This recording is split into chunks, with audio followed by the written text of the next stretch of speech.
Hello बच्चों, अब हम करेंगे question number 8। Each of the two equal angle of an isosceles triangle is twice the third angle. Find the angle of the triangle.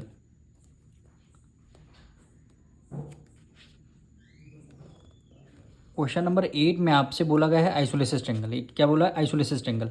अब isosceles triangle कौन से होते हैं? ऐसे ट्रायंगल जिनकी साइड्स टू साइड्स इक्वल होती हैं, यानी हम नेमिंग कर लेते हैं A B C. A B C हमारा ट्रायंगल है, तो हमने क्या किया, ए बी इक्वल है साइड ए सी की, यानी टू साइड्स इक्वल होती हैं, उनको बोलते हैं आइसोलेसिस ट्रायंगल। किसी भी ट्रायंगल में अगर टू साइड्स इक्वल होती हैं तो वो ट्रायंगल क्या हो जाते हैं? Isosceles triangle. और कह रहा है इक्वल एंगल। आइसोलेसिस ट्रायंगल में इक्वल एंगल पता है कौन से होते हैं? Angle B, angle C. ये दोनों एंगल हमेशा आइसोलेसिस ट्रायंगल में इक्वल होते हैं। अगर ये हमारा एंगल बी एक्स डिग्री है तो एंगल सी भी हमारा क्या हो जाएगा? एक्स हो जाएगा। एंगल सी भी क्या हो जाएगा? एक्स हो जाएगा। तो ये कह रहा है जो आपके इक्वल एंगल हैं ये ट्वाइस हैं थर्ड साइड से। कि isosceles each of the two equal angle of an isosceles triangle is twice the third side. Third side हमारी ए है।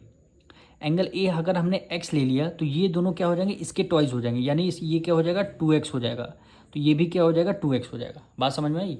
फिर से तो क्वेश्चन पढ़ी है। कह रहा है each of the two equal angle, जो हमारे दोनों इक्वल एंगल हैं ये क्या है? ट्वाइस हैं थर्ड साइड के। थर्ड साइड अगर हमने एक्स माना है तो इसके थर्ड साइड के ट्वाइस यानी डबल हो जाएंगे।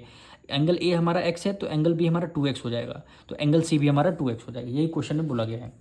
तो इसको सबसे पहले लिखते हैं, let the third angle B x. Third angle को हमने एक्स सेलेक्ट कर लिया, तो अदर एंगल क्या हो जाएगा? Other angle B 2x। Other angle क्या हो गया? 2x हो गया। अब तीनों किसी भी ट्रायंगल में सम कितना होता है? 180 डिग्री। तो यहाँ पे लिखेंगे according to question angle A plus angle B plus angle C, तीनों का सम कितना हो जाएगा? 180 डिग्री। यानी यहाँ पे लिखेंगे angle sum property. Angle sum property. Angle sum property. Angle A हमारा कितना? एक्स गिवन है। एंगल बी हमारा 2x है। एंगल सी हमारा 2x है, equal to 180 degree.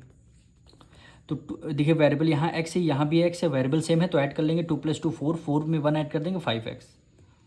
5x equal to 180 degree. तो x की वैल्यू क्या आ गई? 180 डिग्री डिवाइडेड बाय 5 हो गया। अब इसको 5 से डिविजल करते हैं, तो 5 × 5, 5 × 3 = 15, 3 कैरी दे दिया, 5 × 6 = 30। एक्स की वैल्यू हमारी कितनी आ गई? 36 डिग्री। यानी हमने थर्ड एंगल को एक्स सेलेक्ट कर लिया था, तो यहाँ पे लिखेंगे थर्ड एंगल एक्स डिग्री है, एक्स की वैल्यू क्या आ जाएगी? हमारी 36 डिग्री आ जाएगी। अब अदर एंगल हमने 2x माना था दोनों, तो यहाँ पे लिखेंगे other angle equal to 2x, यानी 2 × एक्स की वैल्यू कितनी आई? 36 आई। तो 36 का डबल कितना हो जाएगा? 72।